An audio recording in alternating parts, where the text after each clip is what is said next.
Mga kwento ni Thelmo.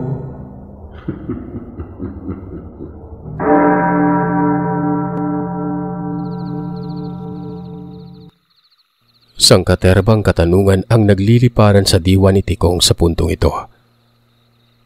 Tila ba tumataliwas lahat ng kanyang pananaw patungkol sa kanyang kaibigan? Kung hindi siya nagkakamali, ang nakita niya, walang iba kundi si Niel. Ito yung tumakbo ng mabilis at naglaho ng mapadako sa may bakawan. Nakatulala noon si Tikong. Namumuo sa kanyang diwa na lahat ng pangyayari ay magkakaugnay. Hindi niya naman sinabi sa kanyang tatay ang mga nasilayan niya. Bagkus ay pinili niyang ilihim yon. Pero tinubuan na ng takot si Tikong sa kanyang kaibigan. Hindi siya natulog noon at kahit sobrang kilabot, pinili niyang labanan ito. Lumapit siya sa bahay. Doon siya banda sa may nakataob na bangka pumuslit. Nagtago siya ron. Pero ang lugar na yon ay mas malapit at mas malinaw na sa kanyang mga mata. Ang figura ng bahay nila Niel. Umabot yun ng madaling araw, Sir Seth. Masahol pa sa nakadroga itong si Tikong. Hindi siya nakaramdam ng kahit konting pagkaantok. Ultimong ibaling sa ibang paningin. Hindi niya ginawa. Nakatirik lang ito sa kinaroroonan ng bahay nila Niel. Hanggang sa muli niyang nakita yung imahe sa may likod. At muli niyang naamoy ang napakabahong samyo. Eto na. Aswang nga. At tama siya ng hinala. Naglakad ang imaheng yon at noong tamaan ng liwanag ito, nanlaki ang mga mata ni Tikong. Kitang-kita niya ang nakakapangilabot na itsura. Maitim. Mahaba ang kamay at paa. Tapos yung muka ay masahol pa sa nakasimangot na aso. Ilang saglit lang, para bang inuunat nito ang katawan, tapos ay unti-unti umanong nagpusturang si Niel. Nakahubad pang itaas yon. Uminom ng tubig sa kanilang tapayan. Nakakabaliw isipin. Kagaya ng nabanggit, tumaliwas talagang pananaw niya sa puntong yon. Hindi rebelde ang nasa likod ng bahay. Hindi rebelding aswang. Kundi yun lang ding nakatira doon. At malamang, yung nakita niya noong unang dalaw ng mga dayo. Tatay yun ni Niel. Maaring umalis ito pero bumalik para usisain ang presensya ng mga dayo na gusto nang pasukin ang bahay. Ano ba itong nakain ni Tikong? Bigla na lang siyang tumayo nun. Bumuntong hininga at naglakad patungo sa mismong tirahan ng kaibigan niya. Maging siya noon ay nagtataka sa sarili. Para umanong nawala ang kanyang ulirat. Siguro ay dahil ito sa pagnanais na matuldukan na ang lahat ng gumugulo sa kanyang isipan. Kaya siya lumapit nun. Na makita naman siya ni Niel. Nagulat pa ito. Ang sabi ay ano ba umanong sadya ni Tikong sa ganoong oras. Diretsuhin mo ako. Sinungaling ka. Ipinaglaban ka namin ng tatay ko pero ngayon alam ko na kung ano ka. Isa kang aswang. Hindi ako bulag sa mga nakita ko. Kagabi pa kita sinusubaybayan. Napanganga si Niel nun. Hindi nakagalaw na waribay nakatirik na kandila. Lumapit si Tikong sa kanya. Basta, halong pagtataka, galit at pagkatakot ang nararamdaman ni Tikong. Pero hindi siya nagpapatinag sa anumang nararamdamang yon. Nagsalita si Niel, pero kasabay nito ang pangilid ng mga luha sa mata. Umupo pa yun sa hagdan at doon niya ipinaliwanag ang lahat. Ayon kay Niel, oo, mga rebelde sila.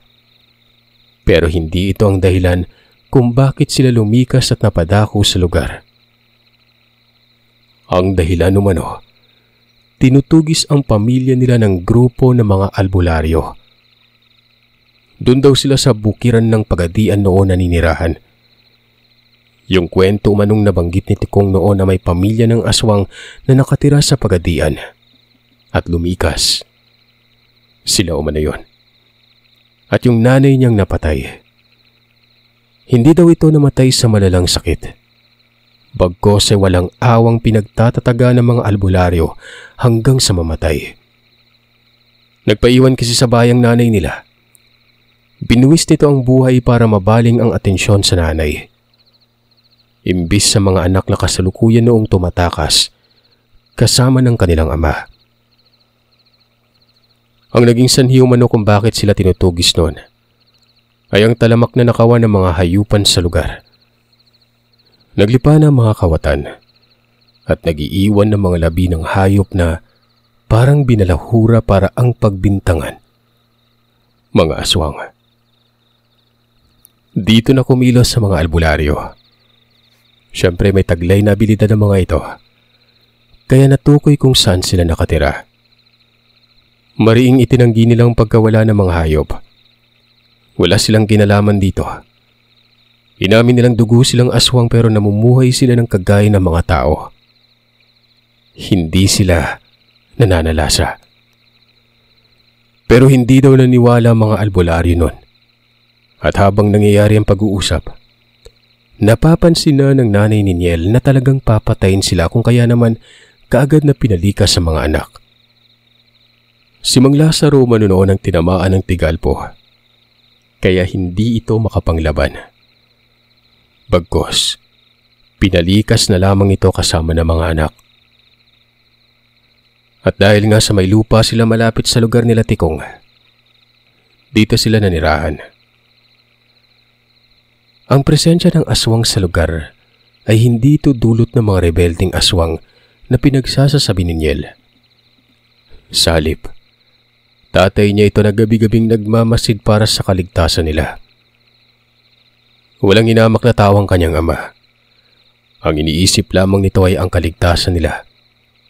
Pero hindi maiiwasan na magtutuloy-tuloy ang dilubyo sa pamilya. Naitanim na umano sa kaisipan ng mga tao ang takot sa aswang. Kaya't anumang insidente ang pinagbibintangan mga aswang nun. Malaking problema nila ito. Baka mapukaw muli ang dating nangyari sa kanila. At yun nga, nangyari na nga ito. Nung araw daw na pinalikas sila ng kanyang amang si Lazaro, ang bantang iniiwas ng tatay niya noon ay walang iba kung hindi ang dalawang dayo.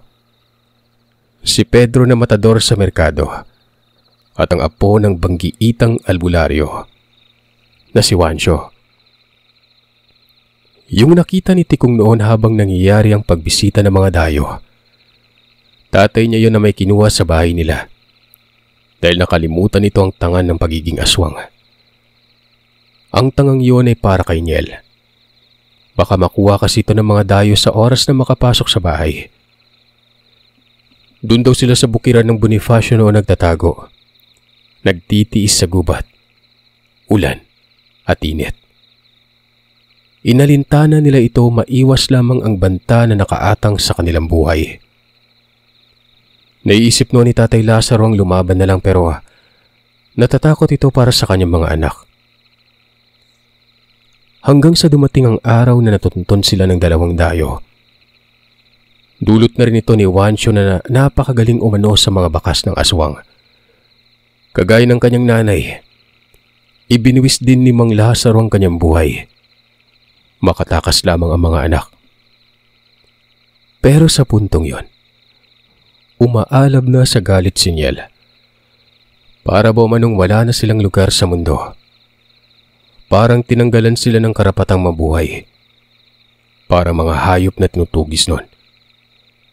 Kung kaya't oras na raw para lumaban. Kung hahayaan lamang ito, mauubo sila at mas masakit yon para sa kanya. Lalo na kapag ang mga kapatid niya na ang namatay. Gumanti nga si Niel noon. Doon nakapuslit si Pedro at Juancho sa bukiran ng Bonifacio. Laging binabalikan nito ni Niel ron. Naghahanap siya ng pagkakataon para mapatay alinman sa dalawa.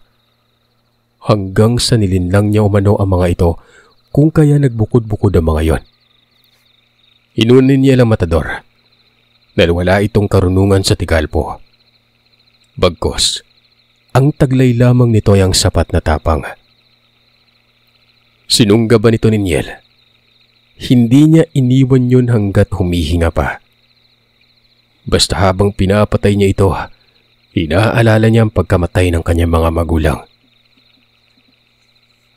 Habang nakikinig noon si Tikong, hindi niya namamalayan na tumutulo ng mga luha sa kanyang mga mata.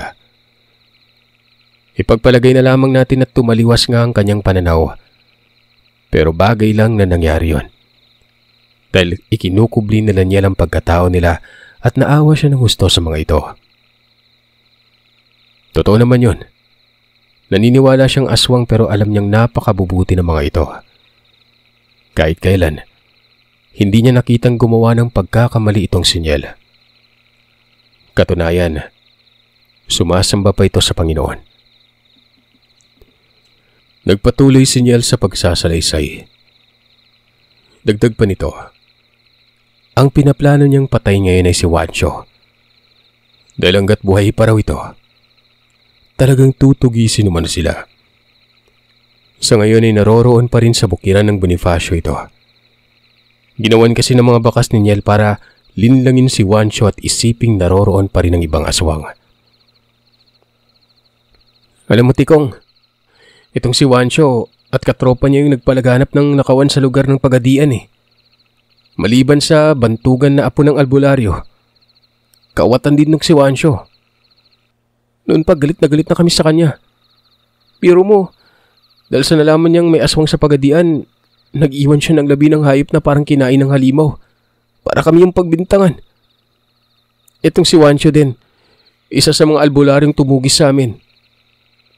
Malaking kasalanan ng animal na to sa amin eh. Hindi ka ba nagtaka? Sila lang yung tumutugis sa amin. Bakit? May iba namang taga rito na biyasa din na. Pero bakit sila, di ba? Ibig sabihin niyan, may takot sa amin tong si Juancho kaya gusto niya kaming patayin. Gusto niya kaming ubusin para wala na siyang iisiping banta. Mahabang paglilinaw ni Niel noon. Tumatango lamang si Tikong. Patuloy sa pagluha ang kanyang mga mata. Natanaw pa niya noon sa silid ang mga kapatid nitong parang nalipasan ng gutom. Dahil mga balisa at pumayat na rin ang mga yon. Sana maintindihan mo ako, kaibigan. Sana atin lang to. Ako nang bahalang magresolba ng problemang to. Langhiya ka, Niel. Siyempre naiintindihan kita. Tsaka anong ikaw yung bahala, tutulungan kita. Dadamayan kita dyan. Kapag alis ka, sabahin mo na yung mga kapatid mo. Tapos sasamahan kita. Kaibigan kita eh. Hibang ka ata eh. Ang yabang mo nang magsalita. Patayin yung mangyayari, Tikong. Huwag kang hangal. Pagpuyo sa inyo ha. Pagdudumili ni Niel noon. Pero buo na ang pasya noon ni Tikong. Pinanindigan niyang tutulungan niya si Niel noon. Napapaisip din siya na kriminal at kawatan itong si Juancho. Nararapat lamang umanong mamatay ito. Sa ayaw at gusto ni Niel, sasamahan niya ito. At kapag tumanggi, talagang magkakagulo dahil ibubunyag niya ang pagkatao ni Niel kapag nagkaganon. Pahamak ka talaga. Sige na nga.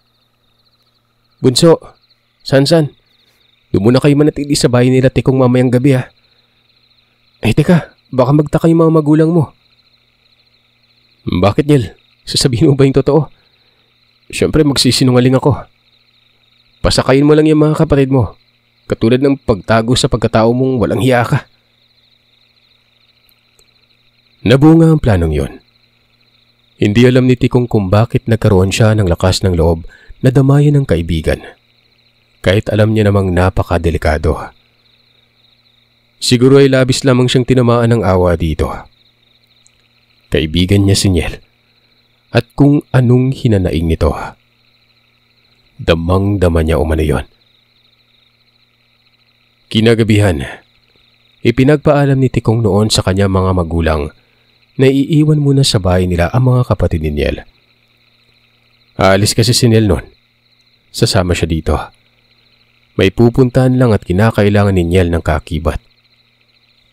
Ano? Teka, ba't ka naman sasama? Alam mo namang namimiligro sa mga rebelde ang pamilya nila. Di ba nga namatay ang tatay niya dahil dito? Sobrang drama mo naman, tay. Diyan po kami sa Bakawan. Wala nang bantatay. Hindi na sila tinutugis. Wala yung tatay nila kaya hayaan mong damayin ko naman yung kaibigan ko. Papandawin lang namin yung lambat. Ano ka ba? Siguraduhin mo lang na nagsasabi ka ng totoo, Tikong, ha? Nakikita ko sa mga mata mong nagsisinungaling ka. Bibigyan kita ng ilang oras. Kapag hindi ka bumalik, susundan na kita sa Bakawan.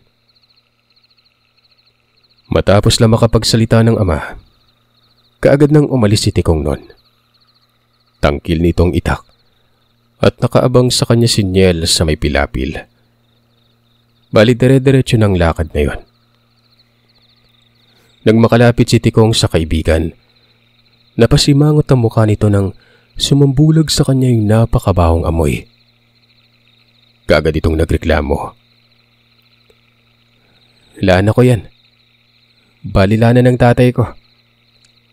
Kabalat sa bulag, Tikong. Gusto mo bang magpahid din? Nako, lalakas ka ng konti. Magpahid mo mukha mo. Malay mo maging aswang din ako. Paano kung bigla na lang nahati yung katawan ko? Di ba ganyan yung manananggal? Nagpapahid din? Loko ka. Hindi totoo yung manananggal. Wakwak siguro posible pa pero manananggal. Walang aswang na ganun. Kwentong pinapalala lang yun ng mga marites dyan. Hindi ako sigurado kung magpoprotektahan kita. Kaya magpahid ka nito, Tikong. Sige na. Hindi pumayag noon si Tikong. Talagang hindi niya umano kayang amoy nito. Hindi na lang pinilit pa ni Niel. Umalis na sila noon. Kailangan nilang mauna sa lugar para maabangan ang kinikilos ni Wansyo. May bago umano itong kasama. Dalawa ito.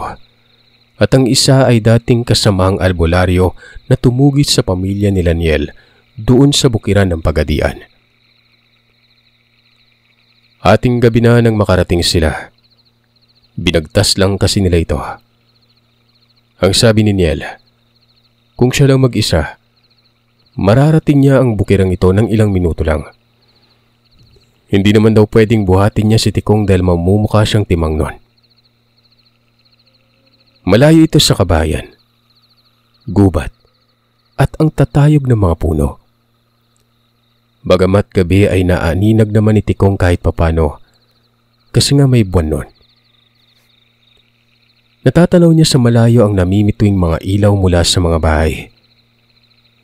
Nagtanong siya kay Niel kung doon ba mismo pinatay ni Niel ang matador. Ay naman sa sagot nito, sa ibabaw daw banda. Pabor na umano ito sa bukiran ng Tangob na kung saan may ilang kabahayan doon pero magkakalayo. Habang sa kinaroo-roonan nila, doon daw nag-aabang si Wansyo dahil naglikha umano ng maraming bakas si Niel dito. Nagtanong naman si Tikong kung ano bang bakas ang tinutukoy nito. Dura ko lang. Mga nilalagay ng uri namin kung saan kami dadaan. Pero napakagaling ng mga albularyo na ako, maliatis ng bakas. Pero hindi nila ako maiisahan. Kagabi, dito ako nakaabang. Dumating si Wansyo kaso may mga kasama kaya hindi ako nagkaroon ng pagkakataon. Kailangan ko mag-isip kung paano sila buwagin. Para naman hindi ako mahirapan. Dagdag pa ni Niel. Dahil naroroon si Tikong, ito umano ang magiging pain. Maaring makaramdam si Tikong ng panghihina sa katawan dahil nga sa mga orasyon na tinatawag na tigalpo. Pero maiinda naman daw niya ito dahil tao si Tikong. Pero talagang bago muna mainda, makakaranas talaga umano ng pagkaparalisa si Tikong noon. Ano? Pagkaparalisa? Hindi nga ako makakagalaw nun eh. Baka maabutan ako. Oo, Tikong. Tama, maabutan ka talaga. At posible kang tadtarin ng pagtaga. Kaya nga magpahid ka ng lana para hindi ka kaagad tatablan. Ito yung gamit nito. Proteksyon sa katawan. Proteksyon ba? Baka malason pa ako ah. Sa amoy pa lang parang nakaka-impeksyon na eh. Tinitigan ni Niel si Tikong. Sinabi nitong seryoso siya sa mga sinabi niya sa kaibigan. Hindi nakakasira ng katawan ng lana. Hindi siya magiging aswang.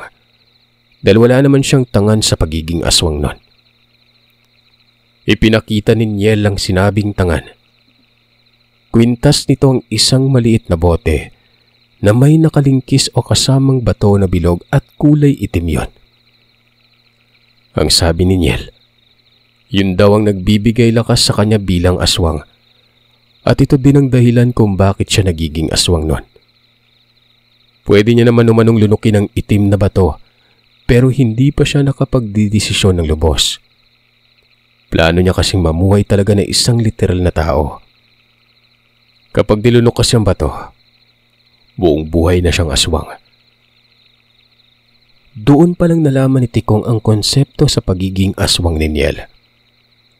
Totoo ang mga naririnig niya sa kwento-kwento. May batungang nilulunok ang isang aswang, pero ang hindi niya lubos mapagtanto, pwede palang ikwintas lamang ito para na rin may pag-asa pang makapagbago. Yung tangan ng nanay at tatay ko, nakuha ng mga albularyo. Siguro hawak ito ngayon ni Juancho. Siya lang naman kasi may kakayanan na katulad ng kanyang lolo nun eh. Delikado talaga si Juancho para sa amin. Hindi na nagsalita pa si Tikong noon. Napilitan siyang magpahid. Kahit labag ito sa kanyang kalooban. Masuka-suka pa noon si Tikong na para umano siyang napahid ng dumi ng tao sa kanyang katawan. Basta sobrang baho nito at napapapikit pa siya noon. Hanggang sa yung amoy na yon ay bigla na lang naglaho ng tuluyang mapahira ng ilang bahagi ng kanyang katawan. Hindi niya alam kung bakit pero nawala talaga umano yon. Bumalik ang normal niyang pangamoy. Ilang sandali pa ay bigla na lang umanong sinabi ni Niel na paparating na ang banta. Hindi malimot-limutan ni Tikong ang katagang ito dahil narinig niya din ito sa tatay ni Niel noong lumikas sila sa bahay at dumating ang mga dayong sina Juancho. Isang indikasyon na paparating na ang mga ito doon sa lugar na yon. Kagad na nagtanong si Tikong kung anong gagawin niya. Sabi naman ni Niel, hati ang magiging atensyon ng mga kalaban. Dalawa lang sila ngayon. Tig-isa tayo. Ang kasama niya, yun yung albularyong naging kasama niya rin dati. Doon ako sa kabila. Maghihiwalay ang mga yan. Dahil dalawa na yung parang mararamdaman nila. Basta kapag nakita mong papalapit sa'yo, tumakbo ka lang ng tumakbo. Kahit saan ka pa makarating, tumakbo ka lang. Ako na yung bahalang tumuntun sa'yo. Huwag ka mag-alala. Hindi ka mamamatay. Basta tumakbo ka lang. Matapos makapagsalita noon ni Niel, ganun na lang ang pagkawindang ni Tikong. Paano ba naman kasi? Doon mismo sa harapan niya ito, na ganyong aswang. Kitang-kita niya kung paano mainat ang kalamnan ng kanyang kaibigan kasabay ng paglagutok ng mga buto na para bang umanong nakakita siya ng taong gawa sa putik nun. Basta ang itim nito at ang kinalabasan, napakapangit na nilalang. Napanguros na lamang noon si Tikong sa nakita niya. Sobrang nakakatakot tumano ang itsura ni Niel. Kung nakakatakot ito nang una niyang masilayan ng anyo. Pero sa puntong yon, tila ba mas naging mabangis ito tingnan. Kasabay naman ito ang biglang pag-alinsangan ng lugar na para umanong tao si Niel na may ulo ng nakakapangilabot na lobo. Napakalaki ng katawan. Nakatitig pa ito sa kanya at umaamag ang mga mata nitong manilaw-nilaw na halong pula. Para ba umanong kakainin siya nito ng buhay nun? Niel! Uy! Teka! Wala namang ganyanan, tol. Uy! Langya, kilala mo naman siguro ako, di ba? Magkaibigan tayo. Huwag ka namang makatitig ng ganyan. Wika ni Tikong habang marahan itong umaatras. Nagsalita naman si Niel. Kitang-kita ni Tikong ang napakalaking bibig nito. Nawari pa niya ay kasya ang kanyang ulo kapag binuka. Baliw ka ba? Parang iiyak ka. Tandaan mo, mas nakakatakot ang makakaharap natin kumpara sa nakikita mo sa akin ngayon. Malalakas ang mga yan kahit tao. Alam ko, pero ka namang makatitig ng ganyan, oh. Purya buyag at purya gaba. Napakapangit mo talagang hayop ka. Tatakbo na ba ako? Ano bang sabi ko? Mamaya na kapag nakarating na ako sa kabila at nakita mo na yung kalaban. Naduduwag ka na ba? Yan yung napala mo. Kala mo kasing tapang mo na. Ngayon sa akin palang iiyak ka na. Sige na, magmatsyag ka lang dito. Aalis na ako. Mabilis na naglaho si Niel nun. Hindi makapaniwala si Tikong na para bang nasa ibang mundo na siya sa puntong yon. Napakatahimik na. Sobrang lamig pa dahil unti-unting kinakain ang lugar ng makapal na hamog. Yung kaninang may maaninag pa, ngayon ay napakadilim na dahil hindi na tumatagos ang tama ng buwan nun. Binunot ni Tikog ang kanyang itak. Tapos ay dumapa siya sa gilid ng isang malaking puno doon. Pinapakiramdaman niya ang mga alingas-ngas na mga dahon. Basta, para umanong sasabog ang dibdib noon ni Tikog sa tindi ng pagkabog. Ilang sandali lang noon, nakakarinig na si Tikong ng mga nag-uusap. Nakakakita din siya ng liwanag na kahit medyo hindi klaro dulot ng hamog noon. Pero alam niyang galing ito sa mga flashlight. Wala nang duda si Tikong. Sa isip-isip niya, sinawansyo na ito. Kung kaya naman ay pinapakiramdaman niya ang mga yabag sa lupa. Hanggang sa bigla na lang umanong natahimik ang lugar. Tapos ay nawala ang liwanag mula sa flashlight. Kinukutuban na si Tikong na maaaring natiktikan na sila ng mga ito. Mas lumakas ang pagkabog ng kanyang dibdib nun. Napapangunahan na siya ng sobrang takot. Nailalarawan niya sa isip kung paano siya tagain sa oras na maabutan. Lalo pat sa puntong yon. Pagkakamalan talaga siyang aswang dahil sa pahid niya sa katawan nun. Hanggang sa nakarinig siya ng kagaskas ng tuyong dahon. Kasabay nito ay tila may nagmumuni-muni. Sinipat ni Tikong ito kung saan banda.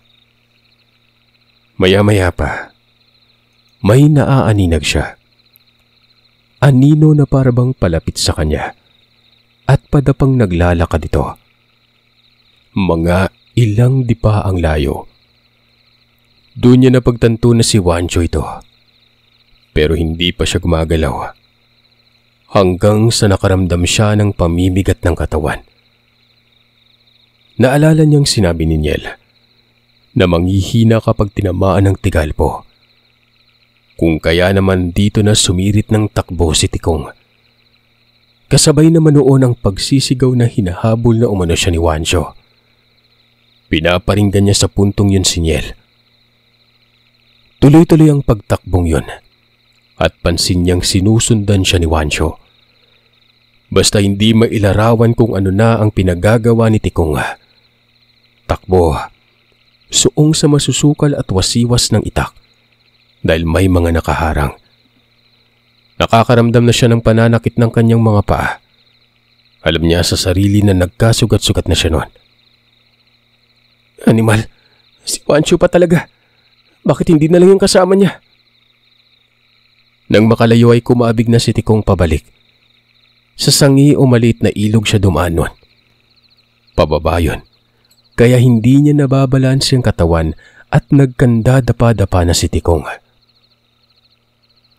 Ilang saglit lang, naririnig niya ang pagsisigaw ni Juancho. Ayon pa dito, hindi umano makakatakas ang aswang sa kanya. Ipaghihiganti umano nito ang pagkamatay ng matador. Minura naman ito ni Tikong. Sinabi ng binata, nahabol lang kung kaya siyang habulin. Kahit sa gitna ng sitwasyong yon, nagawa niya pang makapang-asar. Hindi alam nila Juancho na taktika pala ito nila Niel noon. Hanggang sa bigla na lang umanong nakarinig si Tikong noon ng nakakapangilabot na pag-angil. Nanggagaling ito sa baba. Wari ba'y si Niel na yon at napapasabak na sa laban. Hindi lumihis si Tikong. Dire-diretso talaga siya at patungo sa kinaroroonan ni Niel. At ang hindi niya napansin nun, may bangin sa landas na yon. Dahilan namang nalaglag si Tikong. Medyo malalim ito kung kaya't hindi kaagad nakabangon ang binata. Nabutan siya ni Juancho nun. Binuksan ito ang ilaw ng flashlight. At noong tamaan si Tikong ay gulat na gulat si Juancho. Nagmumura ito at sinabing aswang din pala maging yung kapitbahay ng tinutugis nila. Mabilis na bumunot ng itak itong si Juancho. Lumapit kay Tikong habang ang binata naman nun, pilit na binabangon ang sarili. Inihanda niya na rin ang itak para sa kung anong mangyayari. Tatagain na sana siya ni Juancho nang bigla na lang may dumating at bumangga dito. Bumungad kay Tikong ang nakakapangilabot na itsura ni Niel. Duguan ito. May tama ng itak sa balikat at likuran. Umaangil yun na parabang dambuhalang aso at sinasakmal si Juancho. Ba't ka bumalik, animal ka? Diba sabi ko takbo ng malayo? Umalis ka na! Sabi ni Niel kay Tikong. Hindi nagsalita si Tikong. Gumapang ito palayo at habang nangyayari yon, naririnig niya ang kalabugan sa lugar. Kasabay nito mga sinasangbit na kataga ni Juancho na hindi niya maintindihan. Basta walang ibang ginawa si Tikong kung hindi ang lumayo. Hanggang sa tumayo na siya noon at nagpasuray-suray sa pagbaba ng lugar. Dito niya nakita ang kasama ni Juancho. Nakabulagta sa damuhan at wala ng ulo. Kinuha niya ang flashlight nito at doon nagpatuloy na siya sa paglayo. Hindi niya alam kung saan na siya nakarating nun. Basta sobrang layo na nito at alam niyang wala nang sumusunod. Inabot pa yun ng madaling araw. Nagpahinga na lamang siya sa isang banda. Malapit ito sa isang ilog. Medyo maliwanag na. At dito niya pa namalayan na may nakausling buto sa kanyang daliri sa paanon. Napakalaking sugat. Bali pa lang kanyang ilang daliri nun. Naiisip niyang dulot ito ng kakatakbo kanina. Doon pa lang di niya naramdaman ang matinding pagkabagod at pananakit ng katawan. Nagtungo siya sa ilog para maghugas. Hinubad niya ang kanyang damit at binalot niya ito sa kanyang paa. Ilang sandali pa'y bumalik na sa pwesto si Tikong at pinili niyang ipikit ang kanyang mga mata. Hanggang sa hindi niya na namalayan, nakatulog na lamang siya nun. Nagising siya dahil sa tama ng araw na nagdudulot ng init sa kanyang balat. Halos hindi siya makatayo. Sobrang sakit ng kanyang kalamnan. Nabahala si Tikong nun dahil hindi pa nagpapakita sa kanya si Niel. Naisip niya na baka patay na ang kanyang kaibigan. Lagot na siya nito dahil kapag nagkatotoo ang hinala niya, dito na madadamay ang kanyang pamilya. Kung kaya noon abot langit ng pananalangin ni Tikong na wag naman sanang matuloy at mangyari ang nilalaman ng kanyang isipan. Malapit na magtanghali ng mga panahon na yon. At ang mas lalong nagpapahina sa kanya ay ang matinding pagkagutom. Pero yun din ang naging dahilan para hindi sumuko si Tikong. Naglakad siya at tinuntun niya ang lugar kung saan ang landas pa uwi. Nagpapatay-sindi ang kanyang paningin hanggang sa hindi niya na nakayanan. Nawalan ulit siya ng malay. Pagising niya noon, nasa ibang lugar na ito. Nasa bahay ito pero hindi pamilyar sa kanya. Pagtingin niya sa kanyang katawan, nabalot ito ng mga tela at may kung ano-ano mga dahon. Ganoon na lamang ang panlalaki ng kanyang mga mata na makita sa tabi niya si Niel. Natutulog ito. Niel! Niel! Nananaginip ba ako? Huy! Huy! Totoo bang nakikita kita? Dumilat naman ang mga mata ni Niel at nagwika ito ng, hindi ka nananaginip. Ang layo ng narating mo. Sobrang mo akong pinahirapan. Ano ka mo, Niel? Buhay ka? Ay, salamat. Nasaan ako? Ba't nasa isang bahay? Magpahinga ka muna. Saka ko nalang ipapaliwanag sa'yo. Marahang bumangon si Tikong, pero sinabihan sa Niel na humiga muna. Pagsipat niya sa bintana, gubat ang nasilayan niya noon. Paulit-ulit niyang tinatanong noon kung nasaan na sila. Baka kamoy hinahanap na sila ng mga magulang ni Tikong. Ang sabi naman ni Niel, alam na ng kanyang mga magulang ang sitwasyon. Isang buong araw na daw natulog si Tikong. Pinuntahan ni Niel ang mga magulang ni Tikong para ipagbigay alam na lumikas muna ito pansamantala dahil hindi niya napuksa si Wansyo. May dumating kasi mga kasama ito kung kaya't pinili niya na lang tumakas at hanapin si Tikong. Umalis na mga magulang mo, Tikong, kasama ng mga kapatid ko. Doon daw sila sa Tangub muna. Alam na nila na aswang ako. Sinabi ko ng lahat para maniwala sa akin. Katulad mo, naintindihan naman nila ako kahit papano. Ako, paano na? Sinabi mo ba yung kalagayan ko? Oo naman. Sabi ko buhay ka pa syempre at masaya ka. Walang nangyari sa'yo. Nagtatago ka lang. O di ba nga masaya yung nangyari? Kita mo yung nangyari sa'yo? Masaya ano na? Sabi ko naman sa'yo ako na lang eh. Tigas kasi ang ulo mo. Hindi sana mabubulabog kung wala ka. Napasubo tuloy tayo. Hindi na lang nagsalita noon si Tikong. Lumabas siya ng bahay. At dito niya napansin na ang bahay na kung saan siya naroroon. Walang ibang kalapit na bahay yon. Namumukod tangi yun sa gubat. Sira-sira pang biranda nito.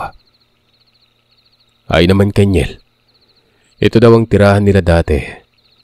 Nasa bukiran ng Pagadian sila. Total ay malapit lang naman daw ito sa bukiran ng Bonifacio kaya dito niya napiling dalhin si Tikong. Diyan sa biranda, Tikong. Diyan pinatay at pinugutan ng ulang nanay ko. Si Wansyo, walang ibang gagawin kung hindi ang tugisin ako. Lalong-lalo ka na't malamang. Mamayang gabi darating yung mga yon. Pero huwag ka mag-alala. Humingi ako ng tulong. Mamaya darating na yung mga pinsan ko. Pagsapit ng hapon noon, may dumating na 2 tao. Ang isa dito ay nasa husto ng edad, habang ang isa naman binata. Ipinakilala ito ni Niel kay Tikong. You know man o mga pinsan niya.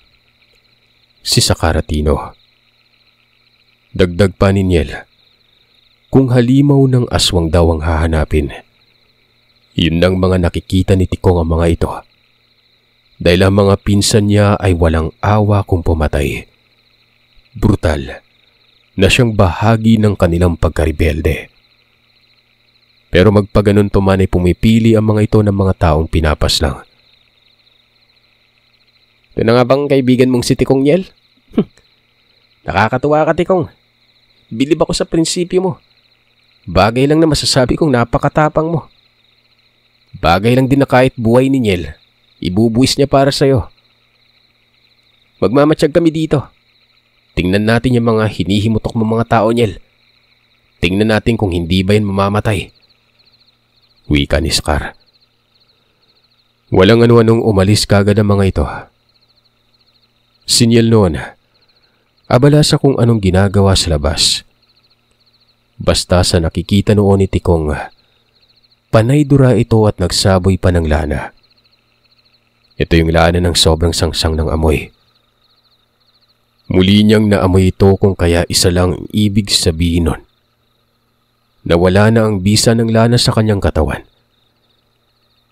Inaakala niya noon na pagpapahirin na naman siya ni Niel nito. Pero hindi. Bagkos, pagsapit ng dilim noon ay sinabihan siya ni Niel na huwag lalabas ng bahay.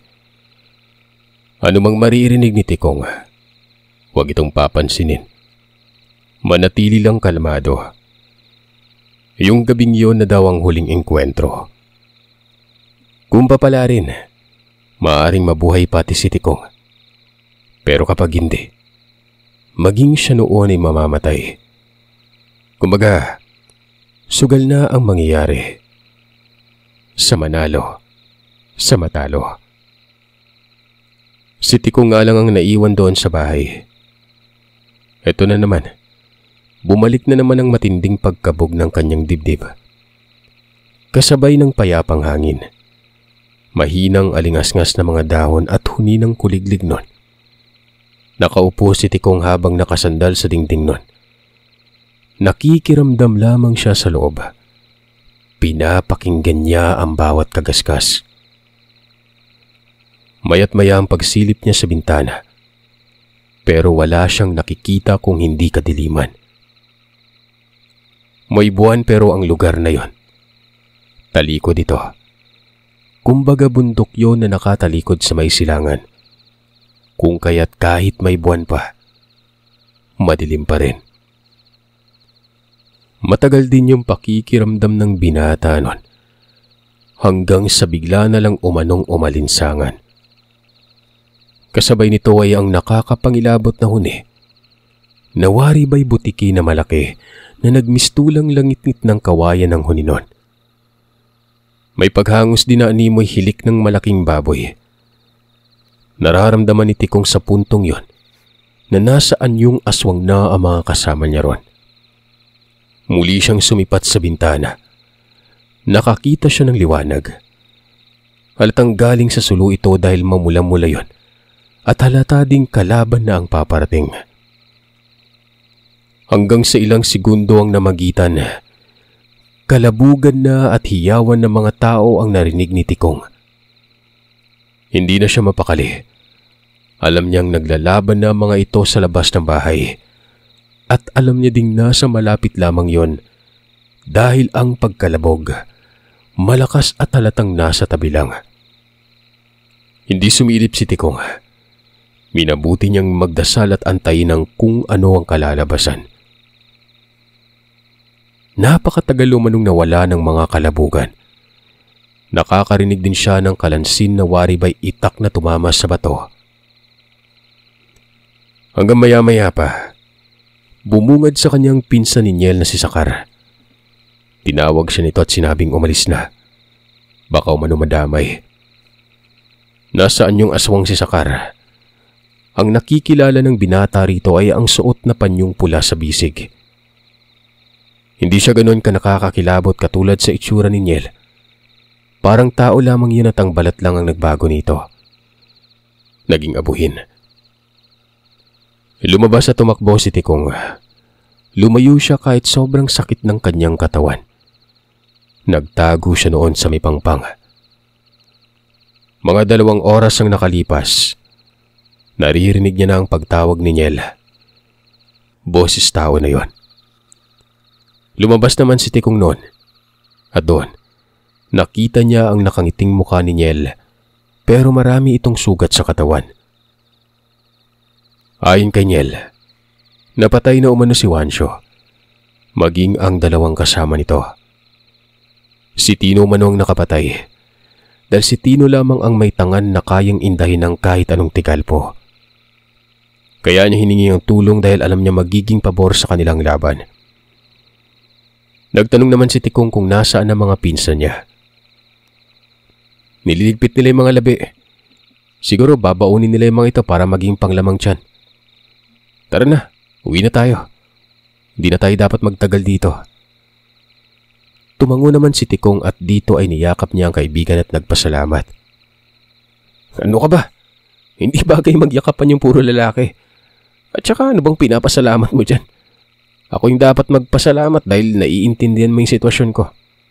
Tutuusin, mas malaki pa yung ambag niyo sa amin kumpara sa pagligtas ko sa iyo eh. Tara na, drama mo. Umuwi nga sila nun. Dire-diretso at nagpapahinga lamang ng konti. Hanggang sa nakarating na sila sa bahay nila. Wala pang mga magulang ni Tikong. Pero ang sabi naman ni Niel, siya na umano ang bahala sa pagpapaalam na ayos ng lahat nun. May araw na nun, agad-agad na umalis si Niel. Asahan na daw ni Tikong noon na darating ang kanyang mga magulang kinagabihan. Sandali Niel, paano kayo? Bakit ang mga magulang ko lang? Hindi ka na babalik? Siyempre babalik pero uuwi kami sa bahay namin. Kala ka naman dyan kami uwi sa inyo. Huwag ka mag-alala. May tiwala sa akin yung tatay mo. Ganun din naman ako. May tiwala sa inyo. Ay na ngang nangyari. Nakabalik na nga kinagabihan ng mga magulang ni Tikong. Katunayan, kasama pa nito ang kapatid ni Tikong na panganay. Masaya mga magulang ni Tikong noon. Pinuntahan pa umano ng tatay Danyo si Niel. Nagpasalamat din ito sa kaibigan ng binata. Ang sabi pa, wala nang mananakit sa pamilya nila Niel dahil kahit anong mangyari, puprotektahan daw nila tatay Danyo ito kasama ng sariling pamilya. Maging ang lihim ng pagkatao, puprotektahan nila nun. Mantakin nyo, ang ganda ng istoryang ito. Hindi lang ako nabilib sa kung anong nangyari sa kwento, kundi napakaraming aral din ang mapupulot. Mula simula, makabagbag damdamin ang karanasan ni Niel. Pinagbintangan na nananalasan ng hayop. Matakpan lamang ang kabalitunahan ng mga kawatan. Namumuhay yung normal ang pamilya ni Niel tapos bigla na lang magkakaroon ng pangyayari na hindi nila inaasahan. Ang masaklap pa dyan, wala silang kinalaman. Dito naman kay Tikong, kung nabilib ako ng lubos kay Niel ay ganun din sa kanya. Ganito ang mga kaibigan na dapat nating hanapin. Na kaya kang pakinggan sa mga problema mo. Kaya kang damayan sa kalungkutan mo. At higit sa lahat, kaya kang ipaglaban sa abot ng kanyang makakaya.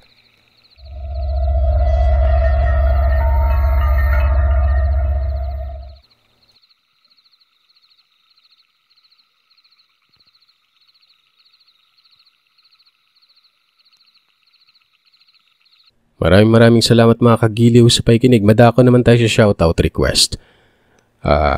Shoutout sa mga bago na member natin. Renalyn Kusumi, Melot, Melville, and Reynalyn de la Cruz.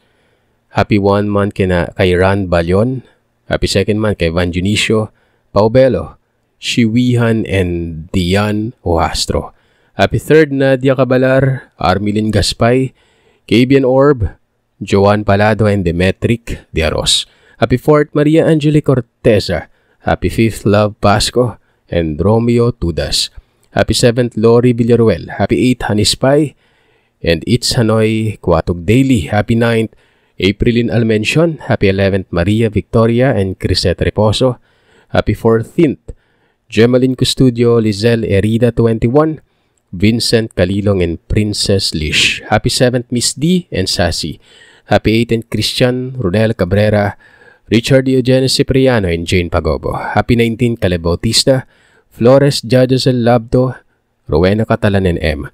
Happy 20th Amazing Grace 2829 and Joseph Esteban. Happy 22nd Naya Smith. Happy 23rd Sheen Inali 8519 and Rina Candano. Happy 24th Zombie Shao 125 and Zeus Paul Zaragoza. Happy 25th Miriam Pilaes, Chubby Arnie and Sabina Magdaleno. Happy 26th Ashes of Roses. Happy 27th Michelle Blando, MZZ, Miss Francis and Dean Alfaro. Happy 28th Janice. Happy 28th Marikit Nakaliktan. Happy 30th Buhay na Salita TV and Mabel JL. Happy 31st Iggy Phoenix. Happy 32nd John Lou Official. Happy 33rd Happy 33rd Beno. Happy 34th IM and Andre. Happy 38th Miss KCA. Happy 45th Cairo Sarangkina and Ligaya Punay. Happy 46th Raymond Salonga. Happy 47th Carmelita Mabanag and happy 49th Nenya Akana and Ma'am Catherine Abilinosa. Sa mga nag-message, sir, magpapabati po ako ng August 14th. Belated happy birthday. Belated happy birthday, 5th birthday na sa kanyang anak ni si Seth Alexander. Hiling ko lang palagi na maging malusog ka, malayo sa sakit, mag-enjoy lang sa pag-aaral at palaging magdasal. Mahal ka namin ni tatay, mga lolo at lola at mga tita mo. Hello din pala daw kay Mr. Mac na laging nagtatanong kung nagpapabati ba ako. Love you daw. Thank you, sir. God bless and more power sa mga channels mo. Avid listener from Marge Mateo. Thank you. Sir, pa-shoutout naman ako sa mga pogi kong mga anak na sina Kuya Sam at Ading Rom, gayon din kay Daddy Rem. 5 and 7 years old na sila at pag makakita daw sila ng aswang, kukuha sila ng asin, bawang at holy water. Good thing may edisya mula sa pakikinig sa mga kwento nyo. From Kennedy Joy Ataban. Thank you, thank you. Good day, sir. Pa-shoutout naman po dito sa Kuyo Palawan na always nakikinig sa inyo lalo na kapag wala pa kaming klase na magkakaibigan. Ginagawa ko pong pamparelax sa mga kwento nyo. Thank you from Angelica Gabuco Cabildo. Good eve, sir. Pa-shoutout naman po MJ Molina ng May Kawayan, Bulacan. Ikaw ang pampatulog ko. Grabe, nakikinig na ako sa iyo since 2021 pa. More kwentong aswang pa po. From RJ Segovia ba to? SG Via. Thank you.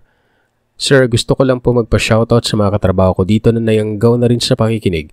Lalo na sa mga bagong upload mo palagi na sina Bryle, Renz, Ann Myla at sa supervisor namin na si Sir Andy. Lagi po kaming nag-aabang sa mga bagong upload mo. Thank you and more power sa channel from Memi Laguna. Sir, good day po. Pa-shoutout naman po kami dito sa Kuyo, Palawan na palagi nakikinig sa mga kwento mo. Kasama ko po lagi nakikinig si Jovelyn Factor na nahawa na rin sa akin na matagal na rin yung silent listener. Yun. Ay, from ma'am ano din pala to, same kanina. Yun. Good afternoon, sir. Pabati po ako dito sa Barangay Ugod, Donsol, Sorsogon. Pabati po ang family Abisado at Catly family. Pabati rin po sa aking beautiful sister na si Remy Rose Kathleen na Bahilo po sa Mahila. Birthday niya po ngayong August 17. Belated happy birthday. 22 years old na po siya ngayon. Iba talaga ang boses ni mo, sir. Ang astig mo pong mag-narrate. Hindi po nakakasawa. Ang sarap pakinggan ng boses mo. Thank po, it's me, Vince Catley, aka ang mandirigmang manunulat ng Ogod doon sa Sorsogon. Pa-shoutout po, I'm Emeline, aka Milan. Always po akong nakikinig sa inyo, kaming mag-asawa hanggang gabi habang nagbabalat po ako ng bawang. Good health po palagi and God bless. Wow, nagbabalat ng bawang. Bakit kaya? Kamusta po ulit? Hope you're in good health po. Pa-shoutout po please sa kapatid ko kay Cyril Red. Best sister in the world. Birthday po niya August 17. Yan, belated na po. Okay lang. Nayanggaw na po namin siya na makinig sa inyo. Thank you for stay safe from Pao Bello. Thank you, ma'am. Sir, nagkatotoo yung shinare kong panaginip last year, bagyong malakas ang ulan kay Undoy. Tapos may inaanod na aso. Tapos akala ko sa lakas ng ulan ay Christina. Yung pala Karina. Nakakakilabot. Yun, nasabi ko na, ay, may nakapansin na nito nung nakaraan eh. Yun, thank you, ma'am. Pa-shoutout, Christine Portina na na-addict na siya saka si Alex na mahal ka na. Tapos si Ate Nicole na accepted sa State University and Ate Alexa na lalaban sa district level ng journalism contest. Wow! Pa-congratulate po sila. Congratulations sa inyo. Ako, mga achievers para to saka sa bagong baby namin na si Alexander na sanay na sa boses mo. Wow! Daming nangyari, Ma'am Tina. Pati na rin si Daffy namin na mukhang sigbin at sa manok namin na si Yanggaw. Pakishare na rin daw 11-38-16-49. Hindi niya na maalala yung iba, baka may makatama lang sa kung ano man, malay mo. May mabless na iba. Balatuan na lang nila kami kasi hindi kami nagsusugal. Ako din balatuan. Tumataya sa loto from Tina. Ako din pangarap ko manalo dyan eh. Yung problema, hindi din ako tumataya. Good evening, sirs, at pa-shoutout po sa family Santiago and Celestial ng Arakan North, Cotabato po sa next upload from G again, Junicio Santiago. Ay Sir Seth, silent listener from Kuwait po. Pa-shoutout sa sarili ko, Lani. Waiting update for story ni Angela at Andres sa bodyguard kong aswang. 5 times ko nang inuulit-ulit ang kilig ko, andun pa rin. 6 times naman po sa bakod ni Lola. Andun pa rin ang kilig. Baka nasa aswang ang forever ko. Sir Roberto, may update na po ba? Thank you from Manuela Conchita. Nabubulol na ako. Wala pang update kay Sir Roberto. Baka busy pa silang lahat, yung mga sender natin ng ganito. Pa-shoutout po sa mga taga Paete, Laguna. Nabubulol. Taga Paete, Laguna, kay Mama Len Valdelion. Lagi kami nakikinig, pampatulog namin. Yan yun lang po, from Chris Nino Valdelion. And last but not the least, Sir Seth, pa-shoutout naman kay Carvin Barok. Admirer po niya ako. Sana mapansin niya ako. Salamat from Nexus. Kala mo hindi ko alam Ayun lang mga kagiling, maraming salamat sa inyo. Happy weekend po sa lahat.